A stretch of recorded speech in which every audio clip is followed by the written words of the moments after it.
What's up, everyone? Welcome to Level 7. It is time for another episode of the Agents of Fandom podcast. That's right, not one, but two in 1 week. You heard us yesterday breaking down the Acolyte trailer as well as the latest episode of Star Wars The Bad Batch with our guy Kleinfeld, co-host of the Reckless Rebellion podcast, as well as writer, editor, do-it-aller over at thedirect.com. Check that episode out on YouTube, Apple, Spotify, wherever you get your podcasts. Hit the like over there, subscribe, hit the notification bell, leave a 5-star review, all those great things. My name is TJ Zwarich, and today we are talking about two absolutely spectacular shows that are just leading the charge in animation right now. Speaking of The Bad Batch, another great show, animated TV show right now. We're breaking down the first two episodes of X-Men 97 as well as Invincible Season 2, Episode 6, joined, as always, by my co-host and good buddy, Adam Blevins. How you doing, Adam? I'm doing good, man. I'm a little tired, a little overwhelmed. I feel like for the last 3 or 4 days, I've been constantly either talking, writing, editing, watching something. But then I also, when I feel overwhelmed like that, I kind of stop and pause and remind myself to feel thankful. One, because we have so many awesome things going on right now. And two, because I even get to do this and talk about these awesome things with people like y'all. So even when I'm tired and when I'm feeling overwhelmed, I'm very happy. So I'm thrilled to be here, and I can't wait to talk about these shows with y'all. It's one of the best parts about being with such a great team is so often when I feel like that, I realize that the stakes for so much of this are pretty low on a day-to-day basis. Not overall, like what we're doing. Obviously, we're trying to build something special. But on a day-to-day basis, it's like, oh, you know what? If I can't write this for a couple hours, people are going to understand. It's going to be okay. We're going to get this done when we need to get it done. And at the end of the day, these are all things I'm enjoying. So let's take a little break and then we get back to it. But right now, it's like you said, it's tough to keep it all straight because there's so much. It was nice that we could just yesterday cut it in half and go Star Wars yesterday, Invincible, and X-Men today. And to help us with both of those, we got a guy who handled a wonderful X-Men 97 interview with Beast himself, George Busa, up on the Agents of Fandom YouTube page and wherever you get your podcasts, and also writing some great Invincible Easter egg articles up on agentsfandom.com right now. An expert in both fields, Fat Thor himself. TJ, how you doing today? Good, man. What an introduction, man. Thank you so much. Yeah, I'm doing good. And I just got to echo what Adam said. I feel exactly the same way. It's been exciting and stressful last couple weeks with Invincible and X-Men back to back. But I mean, it's a good busy, it's exciting. And again, I just have to echo Adam. You just got to take a step back and realize how good we are eating right now. Like, we are feasting right now, my dudes, feasting. And we got our just busy stretch of Bad Batch, Invincible, and X-Men happening all at once. But then we're going to get a nice little break. We're going to get a pause. And then we got to wrap it back up for June. We're going to relax, and then we're going to wrap it back up in June for Deadpool and Wolverine, for the Acolyte, and so much more. So we got to prep ourselves. We do have a special guest joining us for when we get to X-Men 97 as well. Aaron Perine, co-host of Phase Zero, our friend from comicbook.com, will be joining us to talk X-Men 97. So make sure you stay tuned and check that one out. If you haven't seen the episode yet, pause it when we get there and then go watch X-Men because it is freaking phenomenal. Make sure you follow us on socials. They're right down there on the screen at Agents Fandom on TikTok and Twitter, Agents of Fandom, everywhere else. And then, of course, the brand new store is now in effect. You get awesome Agents Fandom merch like the hoodie I'm wearing right now, fandomify.com. It's on the screen, fandomify.com. Let's talk some Invincible Season 2, Episode 6. TJ, I'll throw it to you first. What have you thought about Season 2 of Invincible as a whole so far, or at least the return to after Part 2? I mean, I'm loving it. I absolutely love it. I said this many times, and I think I'll continue saying it. It's honestly one of the best adaptations of a comic book I think I've ever seen.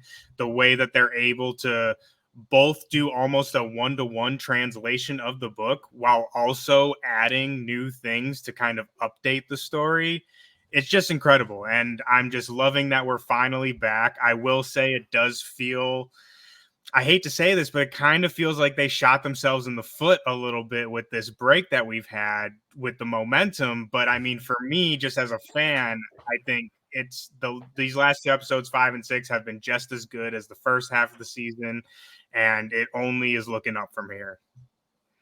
And our breakdowns of this show are kind of going to get longer as the season goes along, because we've seen the last episode 7 and 8 already as well. So we want to kind of avoid our theories and stuff like that to avoid spoiling. But as we get to episode 7, as we get to episode 8, it definitely does ramp up, and that's that's what we'll tease it as, is it gets more exciting as the season go along.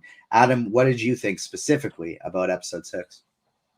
Oh, this is a great episode, and I just want to briefly, before I talk about that, you know me, I have to go on my tangents and say, well, before this, TJ, you talking about bringing up the them kind of shooting themselves in the foot here, which it's interesting because I actually stumbled into their thread. I think it was a couple of days ago, because the Invincible social media. For those of you that watch the show, you need to be following them on Twitter because they are hilarious. They post like crossovers with all other kinds of like shows and movies. The intern or whoever it is running that social media account is awesome, but I clicked on one of their tweets and I made the mistake of, which in this space, you should just never scroll into the comments section of a tweet, especially about a comic book thing. And I scroll down and a lot of people unless are like, you want nudes in bio. Well, that's just anything. That's not even that's just like, you just accept if you're going to look at a comment on any tweet, you're going to see nudes in bio, link in bio. But yeah, Twitter and X, whatever, it's doing great. But no, and I saw there was actually like people saying they were like, I haven't really checked out this season yet. That new or that big break kind of turned me off. Like I don't really feel like going back and I'm like, I definitely get being frustrated by it, and I 100% agree with you, TJ. That's like they did kind of shoot themselves in the foot by it, but I was like, still, what we've gotten has been really good. Like that seems to me like a strange reason to just be like, they made me like we had to wait between seasons too. Now, I also, like I said, I get it, because this is still like that's just taking a break in the very middle of the season. But it's like to not even go back and revisit the show, always go back and finish. You got to go back and finish the season. That was just a strange thing to me that, I wanted to mention it here at the top. But I mean, this episode is great. I hate to sound like a broken record, but a lot of what we talked about with it last week, TJ, is their ability to navigate so many different storylines at the same time, and each of them be equally entertaining and equally well executed. And they did it last week, and they do it again right here. And I won't go into the specifics and all these things, because I know we're going to talk about that a little bit later. But it's amazing how many different things are going on, and that I'm not pulled out of it or bored while watching any of them. I'm equally interested watching all of it. It's another great episode of TV. They're doing a great job with the season. They really are. And this one kind of goes from a pace standpoint the opposite way that the first episode does. The first episode kind of starts out slow. We talked about Marcus still on Thraxis. He's building things back up. He doesn't want to go home. He wants to avoid his responsibilities. Very slow pace before it really ramps things up as they head to Mars and things like that. This one's the opposite, because it picks up right where the other one ends, where, Rex explodes, getting shot right in the head, and we don't know if Rex is okay. We don't know if Rex is dead. Things aren't going well for the Mars attack because they decided to take Shapeshifter with them, Smith with them. Sorry, as opposed to leaving him there, and so Mars is attacking him. Everything's going to shit until our guy Ross Marquand, the Immortal and Invincible, kind of handle everything. But it's all the chaos before things get back to Amber and Mark. A slower pace, but still very heartfelt and emotional bits of the series. It's like you said, Adam, they're juggling multiple storylines, but doing it well. Yeah, I mean, there's so much. One of the things that kind of struck me, and I'm glad you brought up Rex Explode, because there was something I wanted to talk about specifically about him in the beginning of this episode. It's that I think we often forget. There's a lot of this that goes on in the boys universe too. These Prime Video adjacent series that, like, you watch someone like Rex in a fight, throughout in season 1 and 2, where he's not really being like smacked around a lot like he is at the end of last episode. He's more just kind of like bringing the fight, and really he's just like throwing these little explosive things. And I'm like constantly, I'm like, what is your deal? Like, why are you even? You seem like like a C-lister or like a D-lister. Like, if you're literally just throwing these little explosive pops, but then you forget. Like, that's his power, but he is also like superhumanly strong, durable. He gets shot in the head. He gets his arm ripped off. And he gets up and still kills King Lizard. And it's like those kinds of things. I have to remind myself of that constantly in these universes where it's like these people have these fucked up and really, really weird powers. But it's not just that. They're also like they're superhuman and that they can survive these things. Because it's pretty incredible that what he goes through and even what Shrinking Ray as well, completely gets eaten by Komodo dragon and then comes out of his. It's like I'm like the beginning of this episode. They do this a lot in this series, right? The episodes so often end on cliffhangers that the next episode picks up in the first 5 minutes. So the beginning of these episodes are always kind of crazy, and we're right back into it here. And I'm like, we got Rex getting shot in the head. We got him then getting up after getting shot in the head and getting his arm ripped off, killing us. We got Shrinking Ray climbing out of this dude's body. It's like, and then I'm like, oh wow, we're 3 minutes into the episode. This is absolutely nuts. So it's like it's hard to almost comprehend. Like I found myself even I rewatched this afternoon about a couple hours ago, and I kept rewinding and I kept like not because I was bored, but I kept checking the runtime and seeing where I was at and just being amazed. Like I'm like, oh my god, we've already done this and this and this and this, and we're 12 minutes into the episode. This is incredible. So yeah, it just goes back to what we were saying. Their ability to balance all these things it's incredible, and I don't know how they do it because we've seen lesser shows than this take on a load of like 20% of what they're doing and execute it so much more poorly. So it really is incredible what they're doing. TJ, I'm interested in your take on this because something that kind of caught me off guard as I was watching, and maybe I'm just oblivious and didn't notice and all the signs were there the whole time, but as someone who read the comics as well, maybe tell me how you saw the signs leading into this. But I didn't actually quite realize until Duplicate's funeral how much she meant to Immortal. That was not something I quite clued into. I didn't realize the depth of their relationship until seeing quite how devastated he was. And he says, I've lost loved ones before, I've lost teammates before. It was never been like this. With that, and additionally the near-death experience of Rex and how he kind of comes out of this a different person and wanting to be better and wanting to be redeemed. How comic accurate are those two things, and what were your thoughts kind of watching it? Well, I mean, I love both scenes, but there are a couple changes here that I really enjoy about the show, and this is an example of something the show does so well, is the show does such a great job of really putting in the work in our characters. And don't get me wrong, we get that in the comic book, but the show really highlights those things. And the relationship between Immortal and Duplicate is a great example of that. Because yes, they do have a relationship in the comics, and it's very, very similar to the show. But in this scene, in this episode in particular, when we go to Duplicate's funeral, that's something that we don't see in the book, and we don't see Immortal give this kind of speech at her funeral. So to see the actual funeral take place and for Immortal to give that kind of speech just really works to really solidify that relationship even more, and I think make us as the audience feel it more.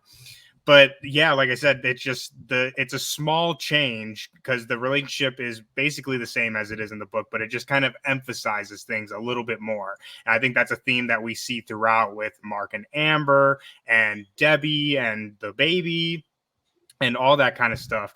And as far as the Rex of it all goes, I mean, that scene is just absolutely insane. But I think, again, it's another great example of giving Rex as a character an opportunity to really show who he is as a person. And in the comic book happens very much the same way, but the only difference is that Rex basically just kind of punches King Lizard, and then that's it. And King Lizard lives. Here, it's a lot more brutal. And as Adam explained, we get, arm ripped off, which his arm does get ripped off in the book, but he does not smash his face in like he does in the show. And I think that's just a classic kind of Robert Kirkman thing as well. If anybody has watched The Walking Dead, you'll know that he's kind of famous for using almost ultra violence in some cases to really make an impact of what we're seeing as an audience. And I think this is a great example of that, of taking this scene and just heighten it up just enough to really make you feel what Rex is going through, and Shrinking Ray too, because she dies in the comics. She does not come back. So I'm super interested to see what they're going to do with her in the future, because the character in the book does not come back after that. One thing I actually want to keep with you here, Thor, is the next part, because Adam and I did discuss this a little bit last week. But two changes you wrote up in your Easter eggs article on agentsfandom.com from episode 5. One being like the relationship between Debbie and Mark, about how they're a lot closer. That's a change I'm very happy they made. And another one is the kind of regenerative abilities of Alan the Alien are handled. And Yeah. I'm wondering if you are a Dragon Ball Z fan. Like, you strike me as a Dragon Ball Z fan. R.I.P. Akira Toriyama. Did you watch any Dragon Ball growing up? I did, but like here and there. I'm not. It's not like in my wheelhouse. I would say I'm a fan just because of the impact and everything I've seen. I've loved, but unfortunately, no, I haven't like done my Dragon Ball homework. How they're doing Alan the Alien to me just screams, Saiyans with Vegeta and Goku. They get the shit beat out of them. They almost die, and then when they come back, they are a lot stronger than the last time.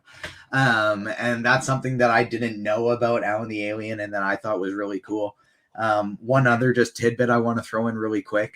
I don't know if either of you have seen Love Lies Bleeding yet, but as soon as you said face smashed in, that's the first thing I thought of. And wow, that is a fucking wild movie. It is just like that movie could, I enjoyed it. Don't get me wrong. I'm not trying to say this in a negative way, but that movie could not have been less than what I expected. It was absolutely wild.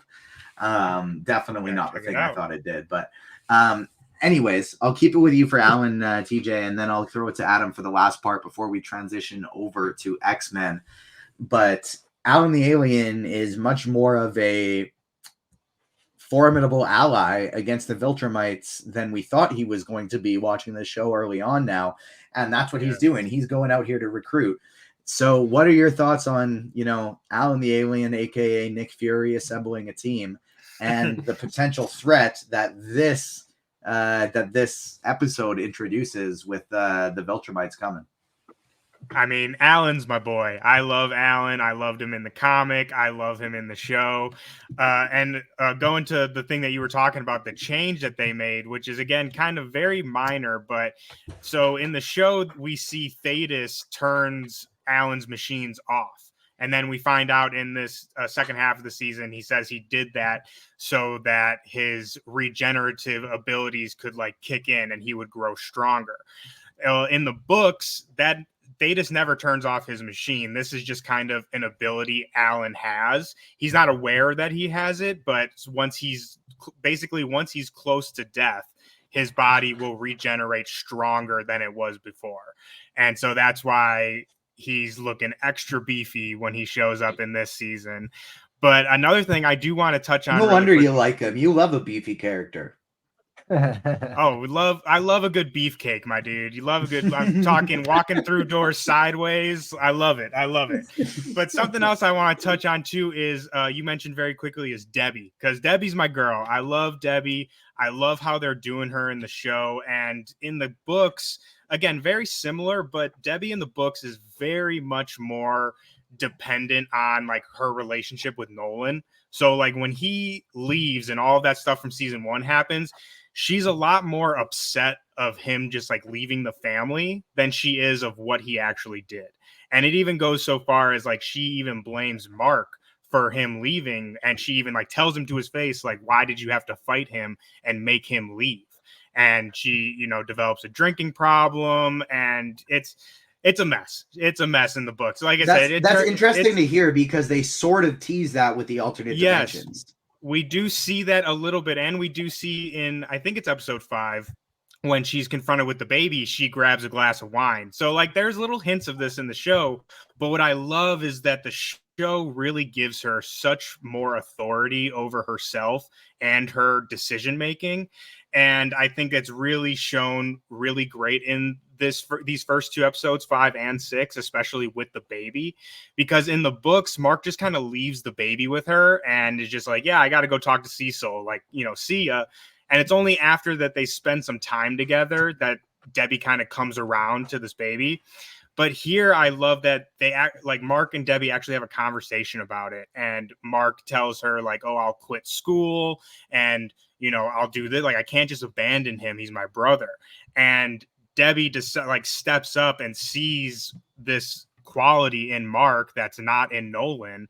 And she decides like she needs to be there for her son. And I just think that's such a great change for the show and for the character of Debbie. And like you said, just really strengthens those relationships, which I think is something we see all throughout the show. Adam, we kind of bring it full circle as we finish up because we talked about at the start all these balancing storylines, and that's how it is at the start of the episode. All these different crazy action scenes, then calm kind of throughout the middle of the episode, and then it ends. We got General Craig trying to give Nolan some redemption and threatening to take down Earth.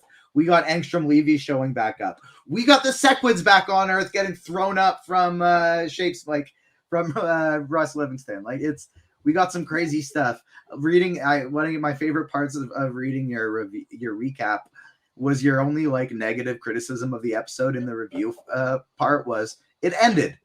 So like they just do so much to put a bow tie on this episode that it just makes it so you need the next one. Yeah, well, and I think, you talked a lot about too how we were going to be a little more vague. So I'm trying to navigate what I'm getting ready to say next carefully. But because, like you said, we've all three of us have seen all the episodes this season. But I remember watching this for the first time, particularly the end of this episode, and being so like thrown off, like confused in a good way, as like, wait, what exactly is going to be the end game like villain for the season? Is it going to be the Sequids? Is it going to be Angstrom Levy? Is it going to be the war against Viltrum? Like, I had no idea what was coming. I really, even until the finale, like I was so confused. And they're constantly kind of throwing like red hair, like not in a bad way, but just like red herrings. And then they want you to believe these different things. And then they take you down these different alleys. And that's just great storytelling because like we were talking about, we get all these different things, but none of them are like we're not watching this like, oh man, I hope they don't do the Angstrom Levy thing. I just want them to go do something. It's like all of this stuff is incredible. It's really interesting. So yeah, I mean, I know we're getting ready to jump into the X-Men, but I don't know what they're doing with the end of this. It's just a big theme, like we were talking about throughout this entire episode. Their ability to tie all these things together, it's brilliant.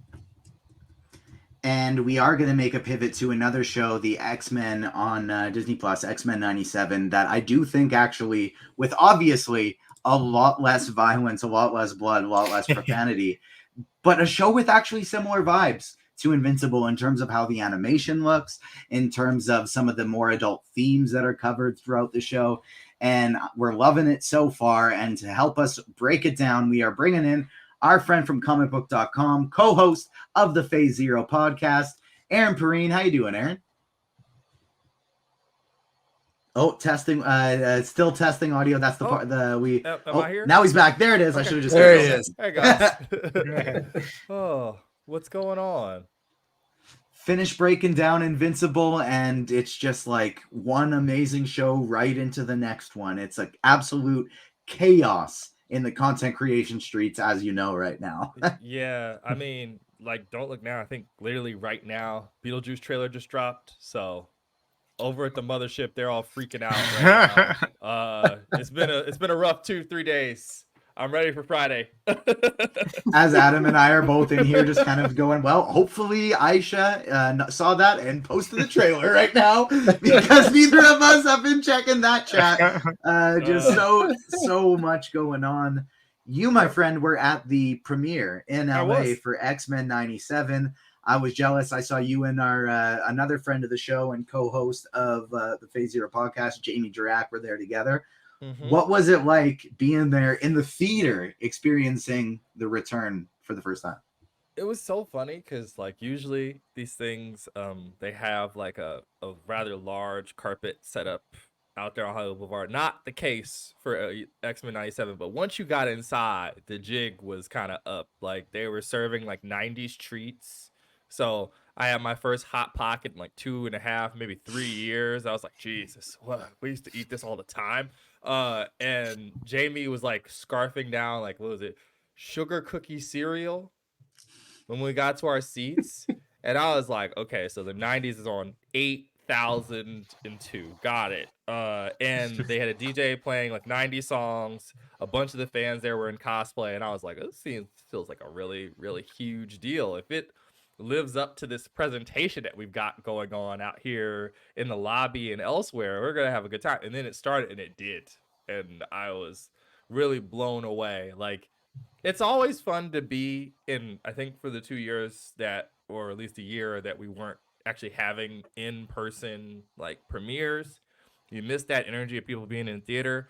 And this is probably the most raucous theater environment for one of these probably since maybe Spider-Man. I don't know. Like, Panther had like a different feel because obviously it's a tribute movie. But yeah, like the jubilance on display, people cheering at every single name in the credits in the first episode. Like, the music just started and everybody just started throwing like hooray, like popcorn going up around you. I'm like, what is going on? I'm like, oh boy. Like, if this once again, I'm like, this is any good at all, we are cooking with gas. And then by the end of it, I looked over at Jamie and Tony and we're like, this is better than it has any right to be. Holy crap. Like, the internet's gonna lose its mind. People are gonna lose their freaking heads. And then to watch it all unfold on Wednesday was very fun too, because everybody really was like, when they got the first reaction, everybody was like, are you guys telling the truth about this show? It can't possibly be. And then we get to Wednesday and everyone's like, wow, you guys weren't lying. I'm like, it's all right to believe people on the internet sometimes. Not all the time, but sometimes. You know, it was a lot of fun. It was a lot of fun. I really enjoyed being out there and kind of just getting to be like a fan amongst all the other fans. Like, oh man, you know. Wednesday, yesterday, when it came out, was really the first day that I think a lot of the general public started cluing in that the MCU has been built with partial custody of their biggest character and not even touching their largest property that they have that people love. Around the Horn, a sports show on ESPN that I know you know that I know you probably know what I'm talking about, Aaron. But that show started with the X-Men '97 theme yesterday. It started with all the panelists bumping and getting excited about X-Men being back. It's wild how revisionist history has kind of proven that people are like, oh, the Avengers are done. What can the MCU do? Nobody knew who the fuck the Avengers were 15 years ago, 20 years ago. Really and it's the X-Men are coming and Fantastic Four is coming and things are about to level up to another stratosphere, I think. Adam, have noted dad LeBron James just tweeting out into the ether, hey, where do I watch the X-Men cartoon at? You know, something has shifted in the atmosphere. The X-Men run things. The X-Men run things for sure. They really, really do. Adam, as somebody who didn't watch the 90s series growing up, I know going in you didn't have the same excitement level for this. What did you think of the first two episodes? Well, not only did I not watch the X-Men series growing up, I didn't watch it in the last year to prepare for this either. I have not seen a second of the original series. And we were talking about this a couple of weeks ago. I'm kind of in that group that you were just describing of people that really had no. Now, I wasn't ever saying like, oh, the MCU's done. They have nothing to turn to. Like, I mean, I love the original, like all the X-Men movies that we got. Granted, there's some pretty high highs and some really upsetting lows throughout those movies, but I still really enjoyed them for the most part. But this to me feels so much more, even though I'm not all that familiar with the source material, this just feels more faithful to what, like in my head, I imagine the X-Men are and how they work together as a team. But I've been pretty blown away because, like you said, I had no idea the fandom and everything was this big. And another thing we were talking about is when you told me, I wasn't even sure. I was kind of on the fence about even watching the show. Now, with FOMO and everything, granted, as soon as it started and people were talking about it, I probably would have immediately watched it anyway, whether everybody was talking about it being good or not, because I can't stand being outside of the conversation on these things. But once I decided to watch it and then I got into it, I watched the first two episodes yesterday morning. I was absolutely blown away. And I was humming the theme. I'd never heard that theme song before in my life. I've been humming it for the last 2 days to myself. I can't let a minute go by without just like walking to the fridge and just humming that song, listening to it like the original soundtrack. I'm all the way in, and I can't wait I was debating watching some of the original series today, but then like we talked about, I kind of want to almost give myself that freedom and that cushion away from it until this series is over, just because like I wasn't even really confused about anything either. Now I know we're going to talk a little bit about the specifics of that later, but oh man, I'm just like just within 48 hours have completely gone from not quite I couldn't care less, but pretty close to it to now like I'm all the way in. Give me more of the show now. I remember so specifically a while after these shows ended, um, I was in Calgary, Alberta at my auntie and uncle's house. My dad was helping them with some kind of business stuff. And so they were going about the city doing work related things. And I was just like in their house all day during it because I thought a trip to Calgary would be fun, but there wasn't much to do. There was an NES. And so I played a lot of the baseball game and a lot of Super Mario Brothers.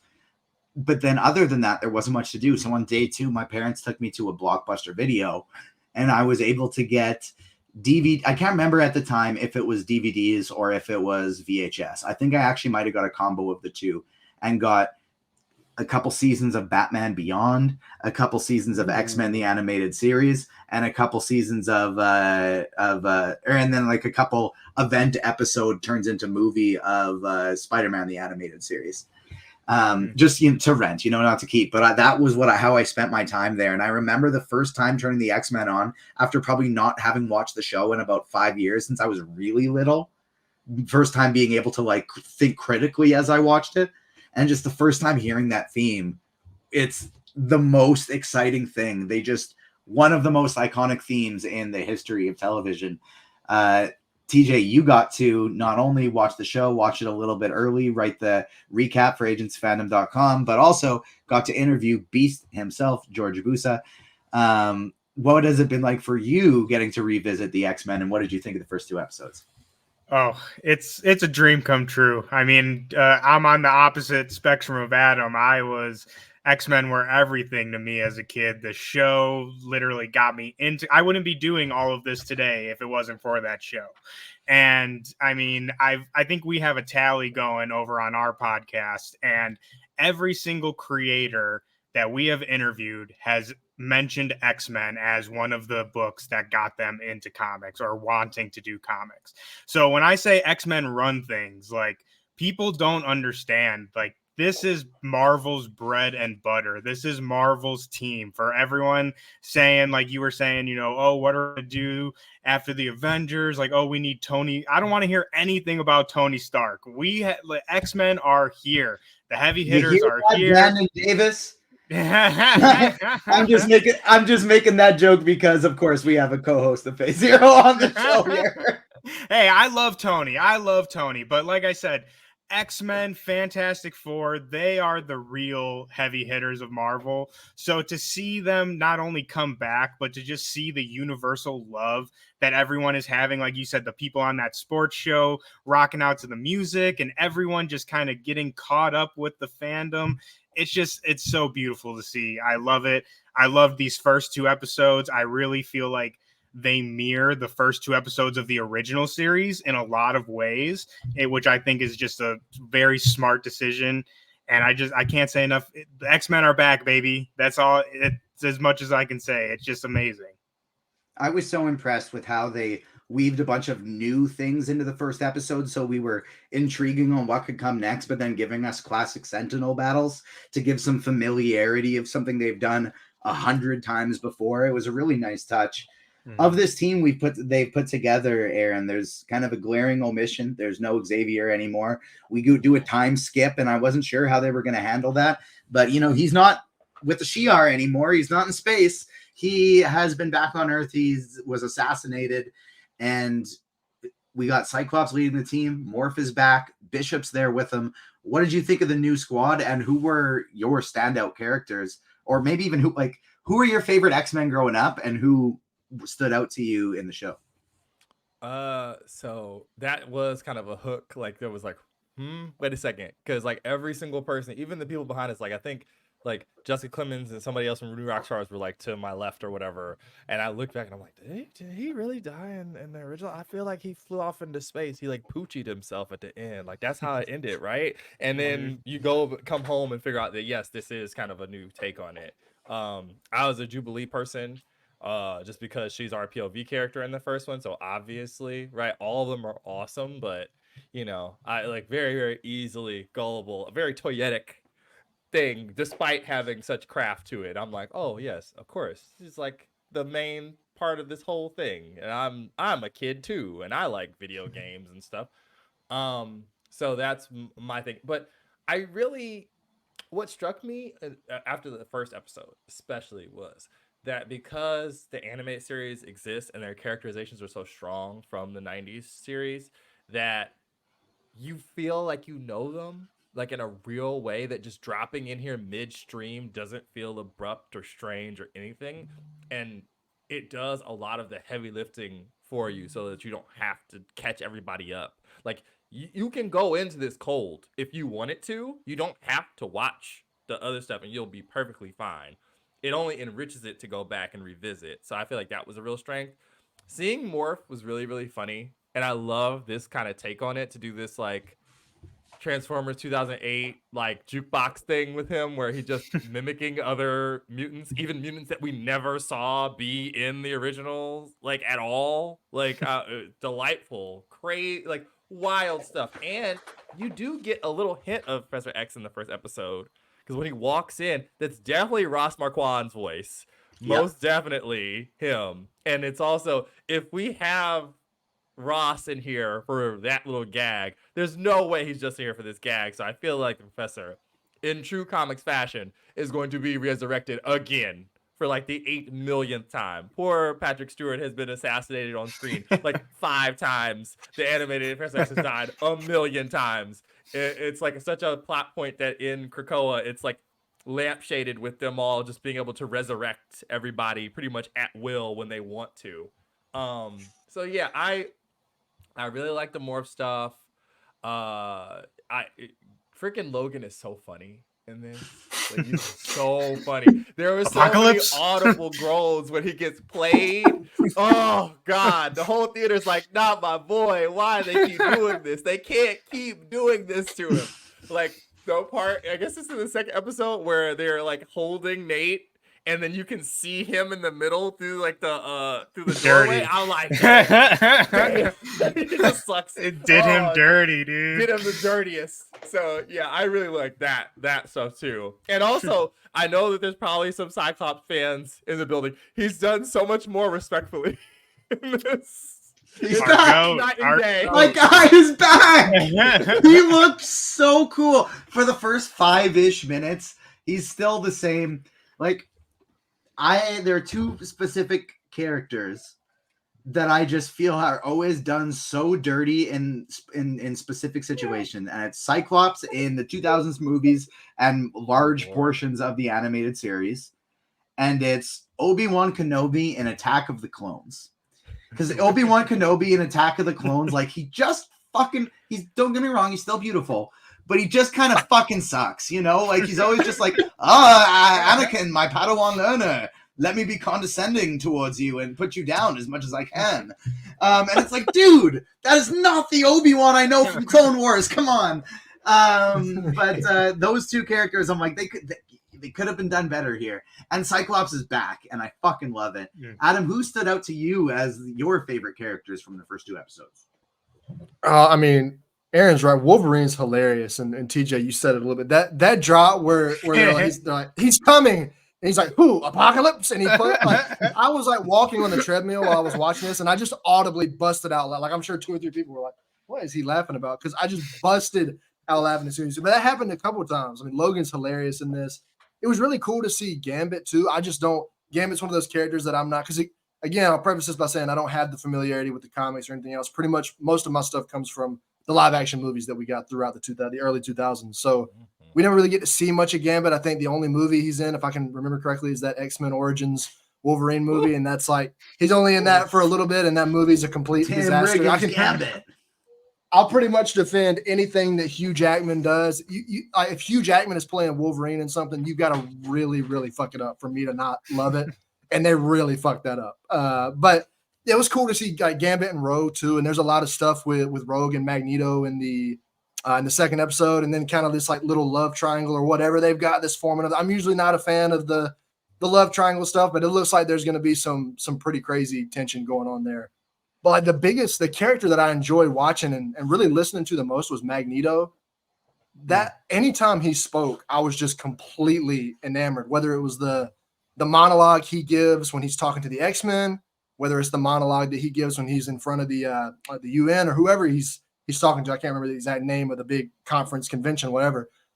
But it's like he's one of those villains like we talk about on the show sometimes where, I mean, I know he's not in the villain role here. He's taken over for Charles Xavier, but he's still like Magneto as a character we know is a bad guy. He's done bad things. But I'm like, I mean, he's got a point. He's just looking after his people. Like that's all he's can we really fault him for that? And he's saying these things where, especially in that conference where I'm listening to him and I'm like, man, if you're the humans, like, I don't know how you can justify, which I mean, there's a lot of parallels and to like stuff going on in the real world with that too. Like, how can you possibly like listen to this and then justify the things that you're doing? But he was probably the standout for me. What's Matthew Watterson, I think, is the guy that plays him, if I'm not mistaken, is doing an absolutely incredible job. But really, all the voice acting in this show is top tier. I wasn't expecting that at all. I mean, because again, I have no familiarity with it. This was like some early '90s stuff, so I kind of figured maybe this will be a little cheese. Like, no, all of these voice actors are giving incredible performances. But yeah, for me, I mean, it's Logan, Magneto, and Gambit. I mean, Rogue was really cool too, but we don't get a lot of Gambit either. I hope we get a little bit more of him. He's kind of used a little sparsely, but I mean, I loved everybody, man. There was nobody and my Morph was great too. I could just do this until I've named out the entire roster, but I love seeing everybody. And this is, for me, is like a learning experience too, getting to see all these characters and their powers and that kind of stuff. So I don't know. I'm content watching any of them. There are no love triangles in the X-Men. There are only love everything's pyramids, octs, yeah, just like whatever the biggest shape you can think of is. That's just what love, there is baby, inside the just X-Men. love. Gambit's so far only been there to kind of dress like a little slut and just get his heart broken. And I do think there's going to be more coming for him, but I fucking love him every time. Like the new voice actor, I want to say it's AJ or AC Lucasio or something. He's been out. It's perfect. He's perfect. And Gambit and Cyclops are definitely my two favorites. I know you kind of have a dark horse favorite character here, and it may have something to do with it doesn't even have something to do with getting to interview him, TJ. But who really stood out for you in the first two episodes? And then also, what did you think of the time jump here with no Xavier, and we got Jean pregnant, who we don't necessarily know who it could be off the bat, but as soon as we start finding little tidbits of information, like it's a boy, like his name is Nathan Charles Summers, we kind of get some hints that there might be some foul play going on here. Yep, absolutely. I mean, I can just echo what everyone else said. I loved all the cast, but Beast definitely had a special place in my heart when I was a kid. I just love how he's like one of the most human probably of everyone, but he looks just like insane, so everyone's afraid of him.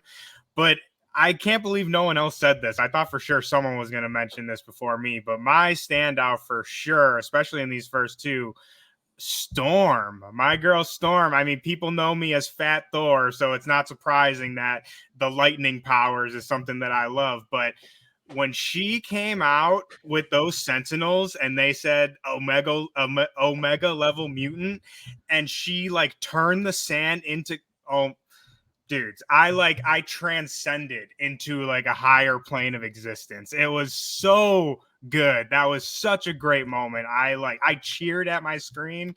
And so yeah, Storm for sure is my favorite from this. And to go off inclusive of the original animated series, that may have been my favorite X-Men scene ever that I've ever seen. Yes. When she just rolls in and they do the Omega level threat, just like you said, Omega mutant. And she comes in and just destroys the fuck out of all of them. And the best part, in the score for it, exactly. Dude. And the best part is with the last time, what was the last time we saw Storm? The last time we saw Storm was her fucking taking her finger, sticking it in somebody's drink and making ice. The most disrespectful portrayal of Storm ever. To that, it was perfect. It was perfect. I loved it. Absolutely loved it. And to go off of the time jump thing that you were talking about, that definitely took me by surprise because I could have sworn I saw someone from the cast talking about it, or maybe I read it in an article somewhere, but saying that this new series was going to take place like a couple weeks or days after the final. I remember that too. So it seems like we're definitely more like at least a year or so has passed. So there's definitely some changes. But I mean, like you guys said, I'm very skeptical of Xavier being dead. Like no one is ever truly dead in the comics. And like you said, the last time we saw him, he was going off with the Shi'ar into space. And something happened between then and now to where he's supposedly dead. So I don't know if it's like some kind of mind game trick that they're playing to make people think he was assassinated. But I'm very interested to find out. That like really hooked me when it started off. Like I said, finding out that there has been more time passed. So I can't wait to figure out what's going on. But I think our boy's still around somewhere for sure.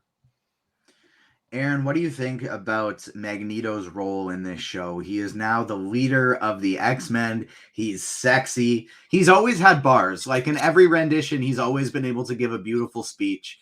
But in this one, they just make him chiseled with some. I saw a hilarious tweet that about talking about him serving cunt with birthing hips, and it just showed like the V he has between his legs. Like, what do you think about the Magneto they're giving us? Okay, so I talked to Jay Castretta, who's the director, of the series, and he said the crew really had a soft spot for, as he called him, Dad Nito.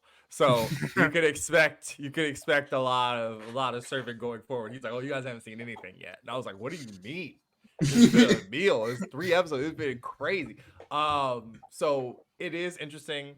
The idea of him leaving, of course, he's led the X-Men before in the comics. Like, this has happened multiple times. It's one of those things where it's like, oh man, what if the bad guy was in charge? And it's interesting too, because Ariel, my wife, was like, he didn't actually do anything that bad. Like, he's completely and utterly sympathetic, like, for the episodes we saw. And I'm like, yeah, like he's really trying to walk that line and not, as he said, don't make me disappoint you. It's like some real force. And I mean, the thing about him always having bars is right. In the movies too, he's always just dropping thunderous dialogue on everybody's heads. So it's not really surprising that's the one from this episode where he was just like, from the second one where he goes, oh, to play by the rules and have them still come for you.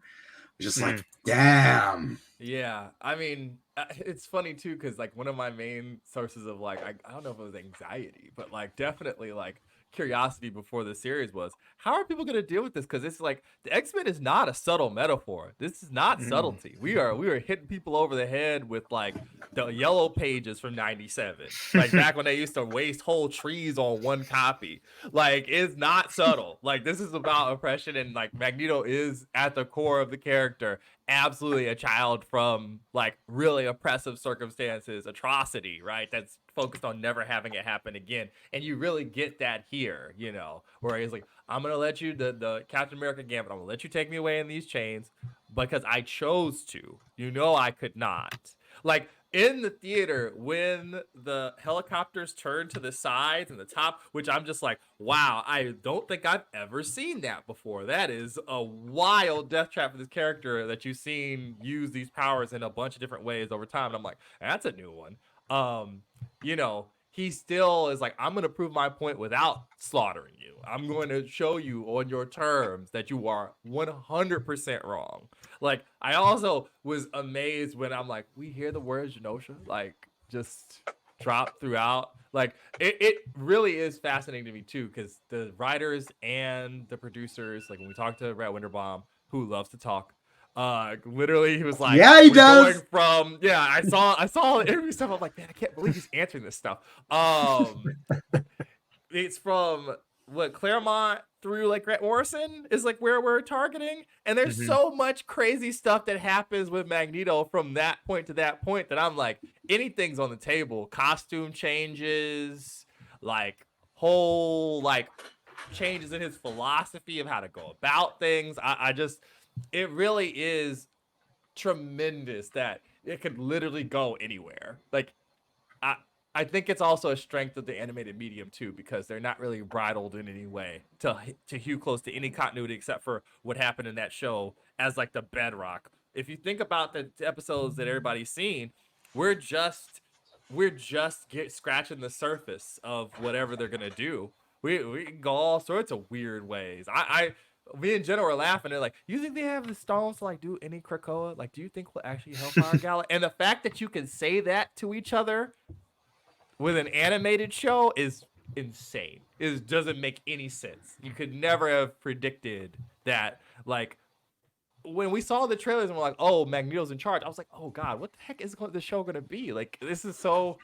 Like, the chains are off. They're allowed to do whatever the heck they want. It's gonna be fascinating to watch for sure. Without spoiling anything from episode 3 too, it's unbelievable how fast they go through X-Men shenanigans.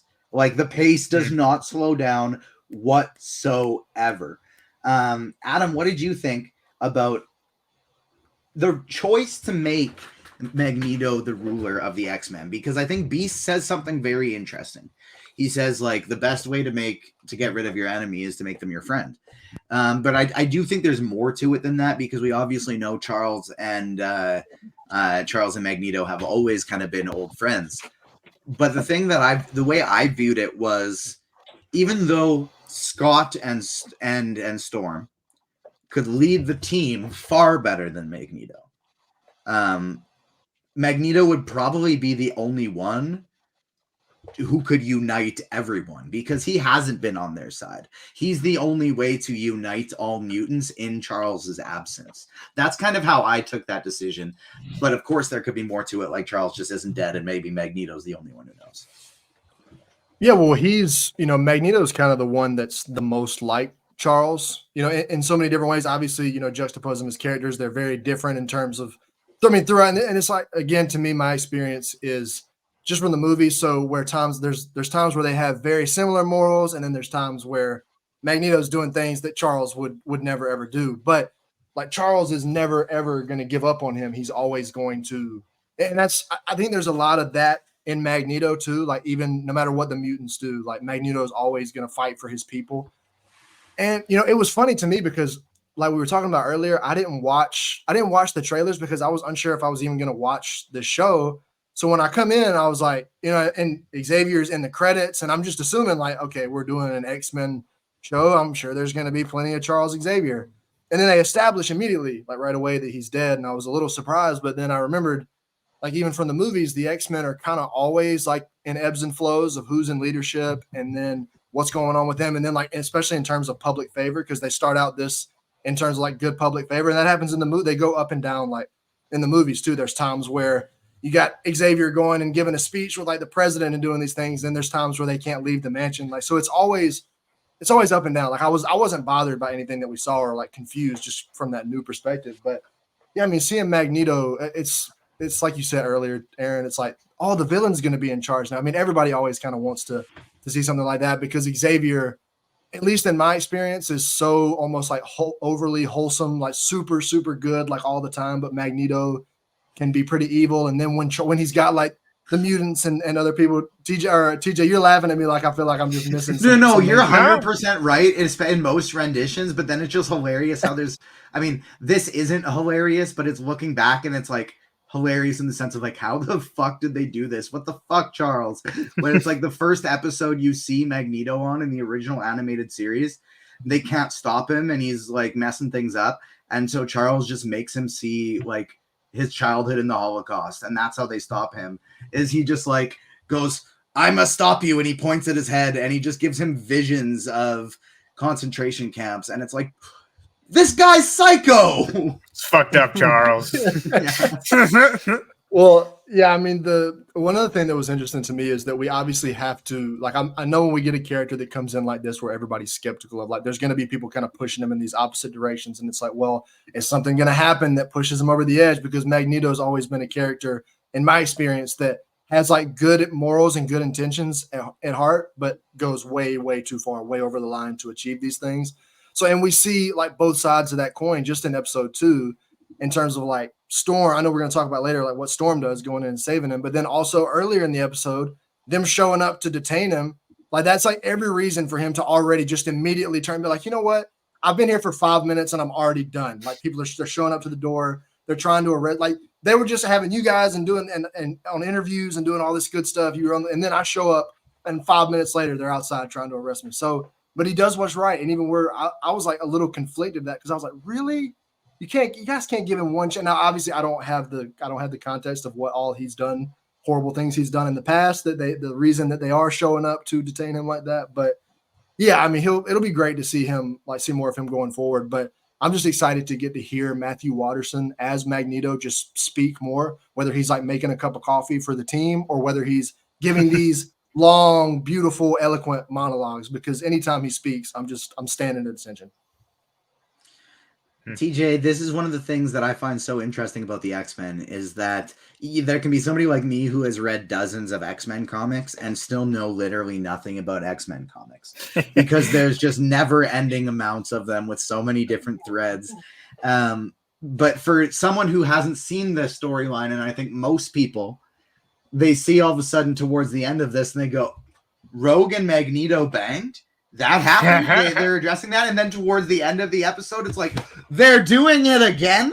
But I've seen on Twitter multiple times now that there actually is a lot of comic precedent for that, and I think the reason, my understanding, is because he's one of the very few people that has the capability of touching her. Yeah, I mean, I think a lot of people don't realize in the comics, and my memory is a little hazy on all of this, but she begins as part of the Brotherhood of Mutants, and she begins her whole journey with Magneto. It's not till later that she comes over to the X-Men side with Charles. And so her and Magneto have very, very rich history together. And you pointed out perfectly is he is one of the only people that she can touch. And I'm not clear on the exact kind of science behind it, but I'm pretty sure it comes down to like if she absorbs his magnetism, two magnets cancel each other out, right? So it doesn't really have much effect on her. So yeah, that's something that definitely has a long history in the comics. There's a pretty famous cover of them. I can't remember. It's from the Claremont era, I'm pretty sure. But yeah, so like I said, they have a long history in the comics. And something I'd want to point out just very quickly on the Magneto side of it, all you guys are talking about, I think you guys are right on point. And it's like, I've always thought of Magneto, like, yes, he's the antagonist of a lot of the stories and stuff, but really all he's ever done is fight for mutants. And there's a really great line, and we kind of get a similar line in the second episode, but I think it's in the Krakoa era when Magneto comes and there's like all these mutant kids and they're like afraid of him. And he says like, my child, like, why, like, you don't have to fear me. Everything I've ever done has been for you. Everything that I've ever tried to do has been for you and for mutants. And I think that that's just such a strong trait of his character. And I really like it blurs those lines of villain or hero, and I think the show is just handling that so beautifully in just these first 2 episodes. Couldn't agree more. What were your thoughts? Like, what was the theater reaction, and what were your thoughts when the Magneto Rogue stuff happened, Aaron? And then the last kind of Magneto part that I want to go through is I really didn't love I was so high from seeing Storm light up those Sentinels. I felt it was a little icky having her dive in front of Magneto, progress his story as a leader. She no longer has his powers. It gave for some unbelievable performances from Storm's voice actor with like the breeze. Like I can't feel the breeze, like is so powerful, knowing that she's had this connection to nature her entire life and now it's gone. Very powerful and emotional scene. still didn't love it personally. That was kind of like my one qualm. What were your thoughts on those two situations? So like the Magneto and Rogue like soap opera of it all. I immediately look at Jamie. I immediately just look right next to my co-host because she's like right here. I just laugh. We both started laughing. She's like, "Oh my goodness, we're really gonna do this." Because if you know Jamie, she loves the drama. She loves it being a soap opera. I do too. So I was like, "Oh," but some people on the internet are gonna be mad. You have no idea until you set foot in Comic-Con how many couples freaking do a group cosplay or a team cosplay of Gambit and Rogue until you walk in there in San Diego, and it is one of those couples that people just absolutely love. So your heart breaks for the guy when he drops that card outside, Queen of and I was like, Hearts. oh, I said there's some General Hospital, Bold and Beautiful stuff right there. 10 out of 10. Only thing missing is Stephen A. Smith's acting. So you'll get some resolution from that at some point, I'm sure. But it is you're right. It is like TJ, like it has like comics precedent. I looked it up. It's Uncanny X-Men 273, and it's one of those Claremont covers that looks like a Sexy. pinup thing. It's just like, oh yeah, we're doing it. Like for no reason, her shirt is ripped for no good reason. Nick Fury's in the foreground. Is he even in the issue? Who knows? He's not there for the plot. He's just watching. He's just watching, right? He's always watching. Always sternly. Not Samuel Jackson Nick Fury either. Like Hasselhoff looking. It's very, very weird. I love that weird era of like comics. Nothing makes any sense. In our house, like the storm thing in the theater, you heard some audible no's, and I just happened to look around like, wow, that really, I'm like, oh boy, the internet's gonna be mad about, like there's like 5 times where I'm like, oh man, people gonna trip. I looked directly at Jess on accident. Me and Justin Clemens lock eyes, go, nod, and then look back, because there is comics precedent for her to lose her powers. Like it happens, in to discuss it any further might lead you to where we're going. But it is grounded in comics, and it also is an absolute knife twist that you know you're going to get a reaction out of because everybody loves Storm so much. Like, I was thinking about it. I'm like, who could they have shot with this magical, weird dart thing that the fan base would have revolted like this? And it's like literally probably just Storm Wolverine. Like, that's it. The only thing that would have like engendered this, what the heck, how dare you response. So it was that. And I also, just like as is customary in our house, like Ariel's watching it and she didn't get to go to the premiere because she had to work. She's a doctor. She had to save people's lives and stuff instead of watching freaking Saturday morning cartoons. Whack! But she did get to see it at our house, and I was waiting for it because she loves the whole Storm thing. That's what she was going to dress up as if she could have gone with me to the screening. So it had, she's like, no way, that's not right, blah, blah, blah. And I'm just sitting there like, I knew this was coming. And I think, I was like, this is exactly how people are going to react. But I think it is a credit to the show that it did not derail all the conversations coming out of these 2 episodes online. That shows you how strong the show is. Because when some of the Marvel TV shows have not been as strong, see your Secret Invasions, a 2-second section of the freaking intro sequence derails the discussion of the actual episode when the product itself is not as strong as what we've got right here. So I am hoping that our girl gets her powers back. I was like, wow, that sucked. And you're right, TJ, the heartbreaking nature of it. When she gets scared by the thunder, I was like, oh man, it hurts. It hurts. The first time in her life she didn't know the thunder was coming. Right, exactly. I'm like, oh my god. The worst. But that's what they wanted. That's what Bodemeyer and the team wanted. They wanted you to be like, yo, they did my girl dirty. Like everybody's gonna get a chance, like a turn on the hobbling wheel as we go along. It's just Logan and Storm got there. It's very, very early. It's coming for everybody else. That's very true. And that was something that did give me hope, is learning a couple days after that there was comic precedent and somebody writing those. Because one, I'm so excited to throw the next part to Adam, because I just want to know what your thought on this was, because the thought on Jean's storyline throughout all of this, I was going, okay, it's going to be this, then it's going to be this, then it's going to be this, and it's going to be this. and I just nailed it right out of the park because I already had knowledge of a very specific comic story. I don't have that for the Storm one. And so seeing the Storm, I saw somebody post on Twitter being like, in case anyone was wondering, this is basically what it's like for Storm without powers. And it was a comic still of Shang-Chi being like, why would I need weapons when I have these? And it's him looking at his hands, and it's like, oh, Storm! If Storm is about to go whoop some ass, I'm looking forward to this story. But Adam, I want to throw this one to you of what you were thinking through Jean's whole pregnancy, of who is this kid, what is, and then going all the way towards the end of it of another Jean walks through the door. There are now 2 Jeans at the end of episode 2. You haven't seen episode 3 yet. There's a kid. His name is Nathan Summers. What's going through your head through all of this?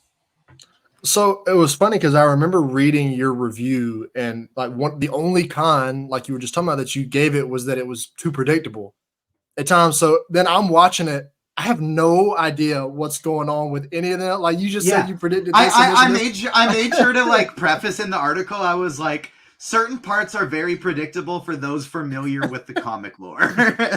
Right. And it was interesting to me because like then I'm watching it and I'm like, I couldn't pick up on anything. And now I've talked about on this show many times, my brain is not wired in a way to pick up. Like I'm not the kind of person that watches a movie like, and I'm like halfway through and I'm like, oh, he's going to turn on him in the end. And then this is getting ready. Like my brain is just not wired to pick up on those things. So generally I'm not thinking about what's coming next. I'm always kind of watching for what's happening right now and trying to analyze what's going on. But no, I didn't pick up on anything like that was super predictable. I mean, as soon as I know that Jean and Scott have a history and like they're a couple just from watching the movie. So I pretty quickly assumed, oh, okay, I'm sure that's Scott's baby. And I also know, I don't know where, like even though I haven't read the comics, I've got a little bit of the familiar, like I know that I believe Cable is the one that's technically their son. Like that's Nathan Summers, right? Okay. So I know that, like, I know a few of those little things. Now, granted, I've never picked up a book like a comic. I was really hoping to be able to tell you that was Cable today and have you not know it. I was really hoping that would be the case.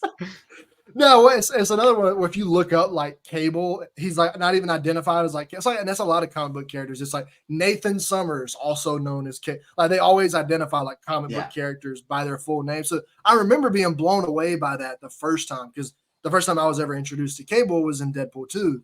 So I remember like when that movie came out, I was looking up all kinds of like watching videos and doing all these things about Cable. And I remember reading like, wow, that's like Nathan, or that's Cyclops and Jean's son. Like that's really, really weird. And that to me also, it's like the X-Men are interesting because the powers, it doesn't really like transfer. Like how does he get these powers that he has and all this stuff? Because it's like you don't have your mom's or your like in the stuff that I've seen. I'm like, you don't have your mom's or your dad's powers. Like you're just kind of your own character, and that's fine. But yeah, I don't know, man. Like I didn't predict. I have no idea what's coming next for the Storm stuff. I was really bothered by it too. I mean, 100%. You guys said everything perfectly. There was no. I was like tearing up, like watching it. I'm like, especially like you guys said when she says the like I can't feel the wind or whatever it was. I can't remember exactly off the top of my head, but I was like tearing up. I'm like, I just met this character an hour ago. Why am I already crying?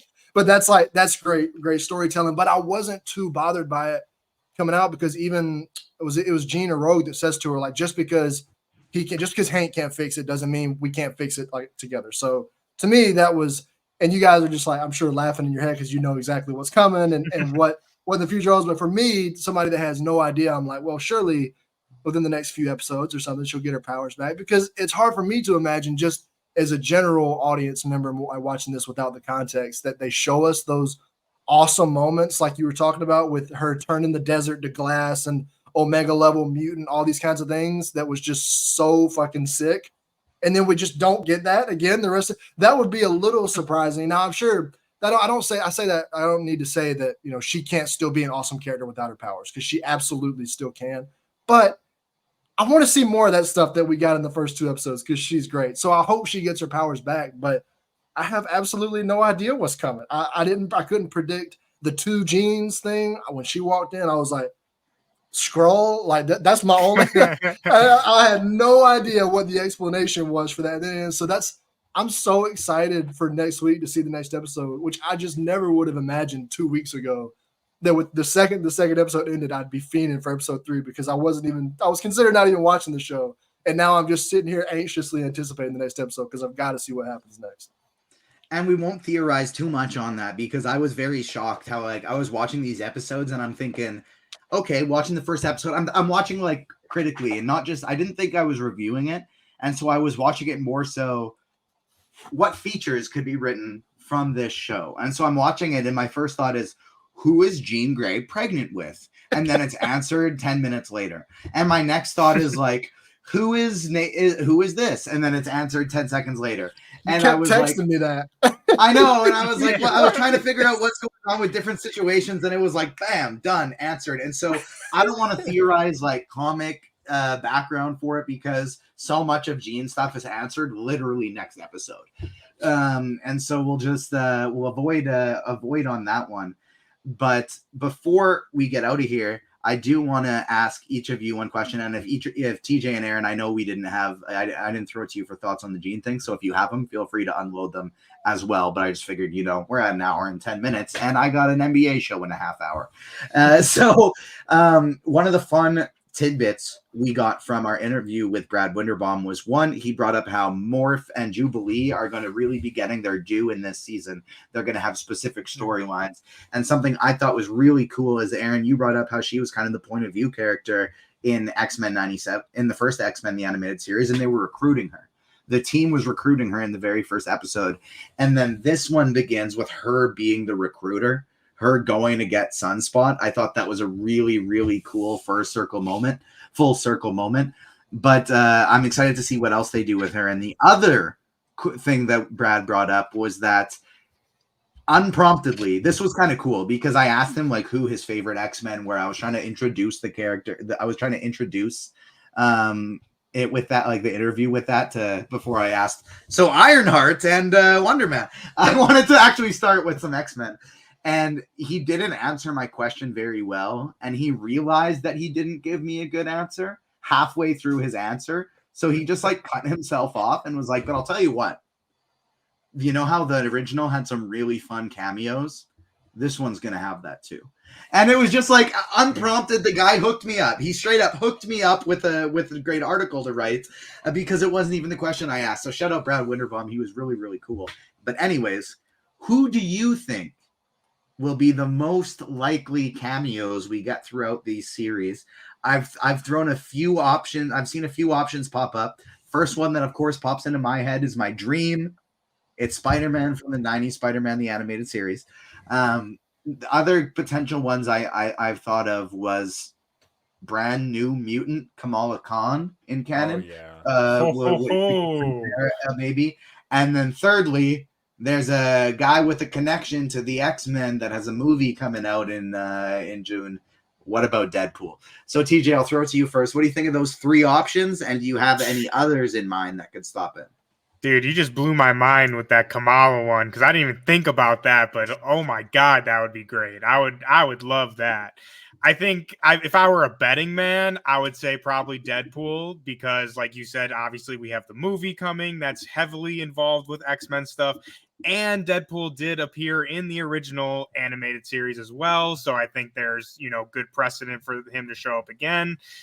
Again, Spider-Man, that was another one of my loves. So I would be ecstatic for that too, to kind of also solidify the kind of shared universe that they had in the 90s. But I want to throw another one out there that I would personally really love. I would love to get Jeffrey Wright in there as the Watcher and have his Watcher show up to kind of, again, solidify like their place in this Marvel animation. I think that would be really freaking cool. That's what I would really like to see. That would be very cool as well. I like it. Aaron, what about you? What are you thinking? What if I can't tell you how much I would melt if we get an episode where Spider-Man shows up and he's with Mary Jane and we get a 5-minute story talking about where he found her, which dimension she was in. And this question I've been wondering my entire life finally gets answered.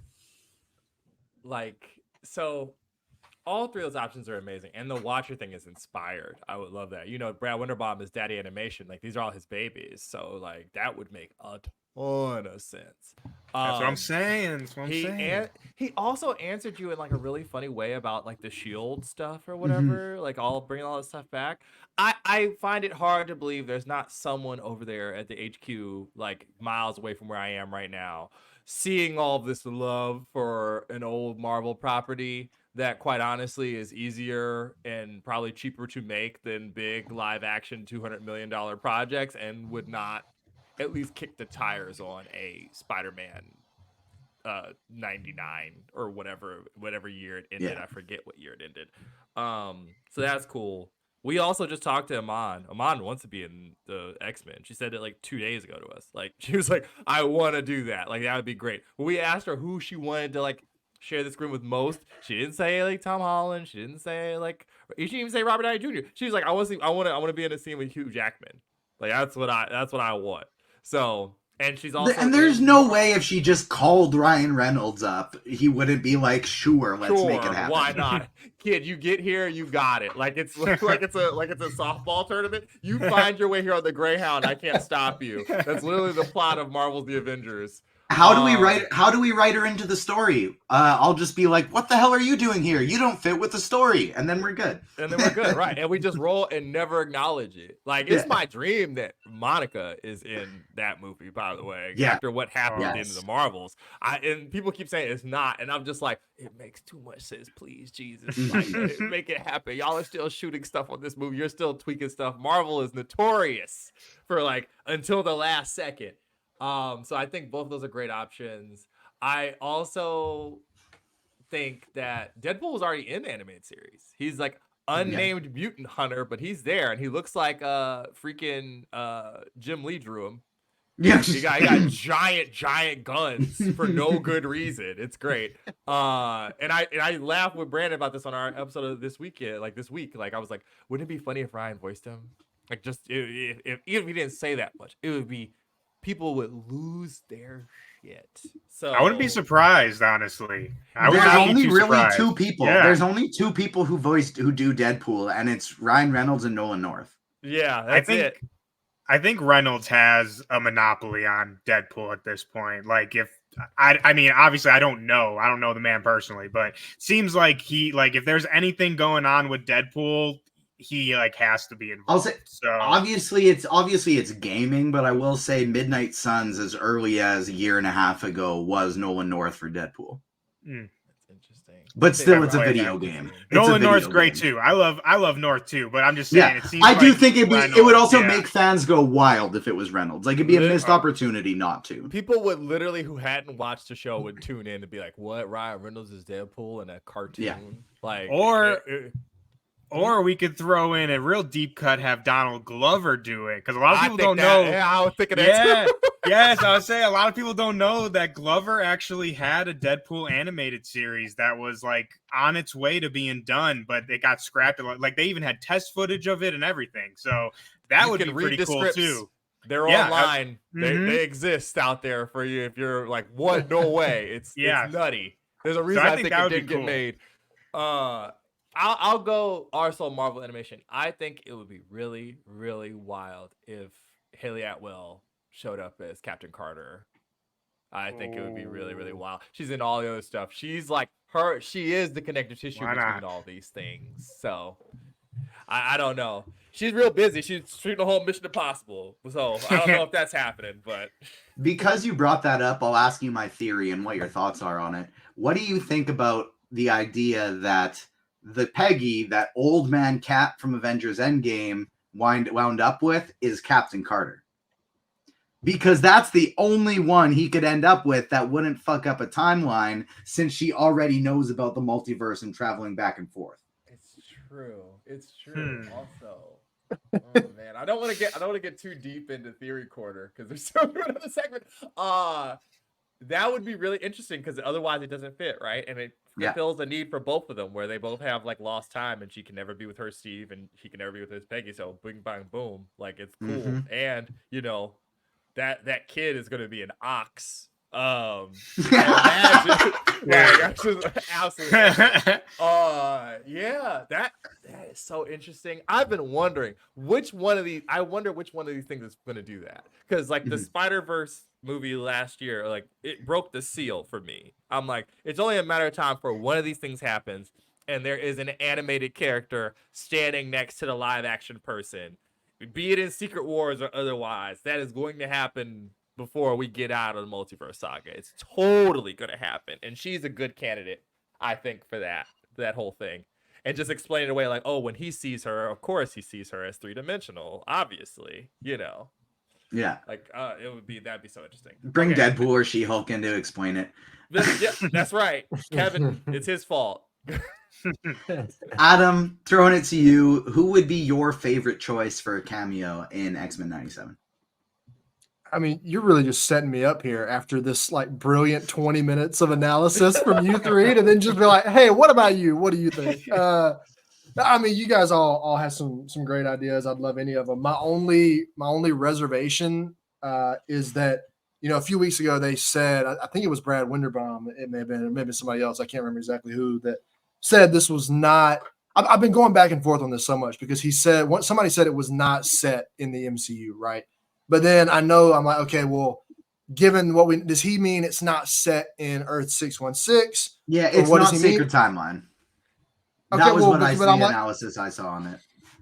okay, but see, it's interesting to me because now that we have What If, like What If is set within the MCU, but there's like all kinds of different universes and all this other, like I'm always confused about the multiverse and what this all this stuff means. So, but then I talk myself in and out of these things. Like I hear that and I'm like, okay, so we're not getting anybody. And then I'm like, or is that what they want me to think? So because we are going to get Deadpool and the Watcher and Kamala Khan, like all three of them. I mean, all this, everything you guys said, those are all great shouts. Like I also have not seen Spider-Man the animated series, so I would not be like, oh my god, like I wouldn't freak out about it like a lot of people would.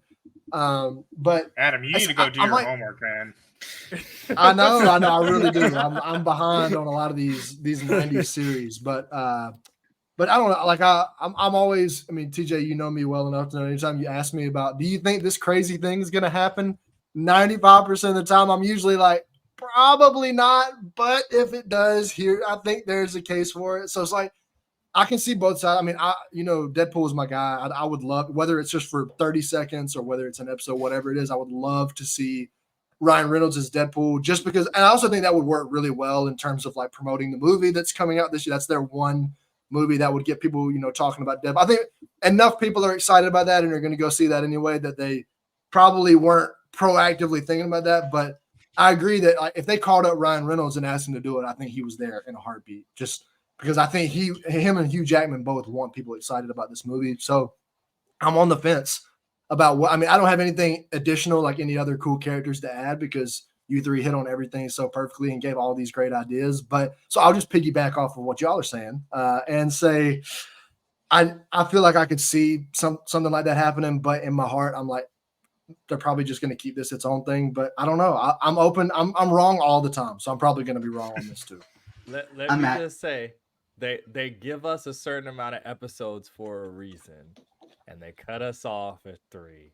And that's this thing is about the size of like the longer Disney Plus shows, and the fact they only gave us 3 made me go, there's probably some stuff that they don't want us to. The fact that we just got 8 for Bad Batch.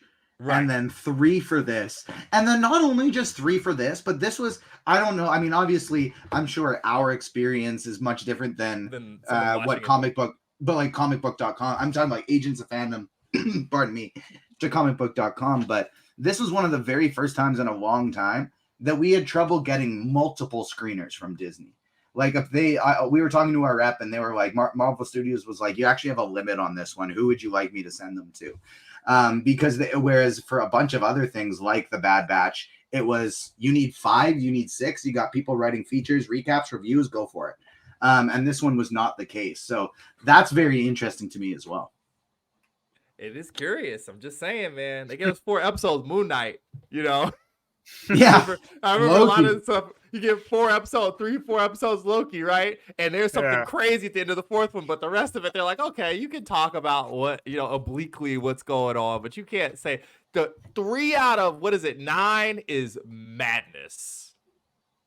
And having Loki seen the was third brutal. one, Oof. the third one's crazy too. I was like, wow, this right here. I don't know if I would have gave this to the press time, to be honest. Yeah. But Yeah. you guys will see next week. Aaron, while we have you right here, let's stick it with you in this. Where can the people find you on socials and of course the Phase Zero podcast? Okay, so it's at Summit Lake Corner on Twitter.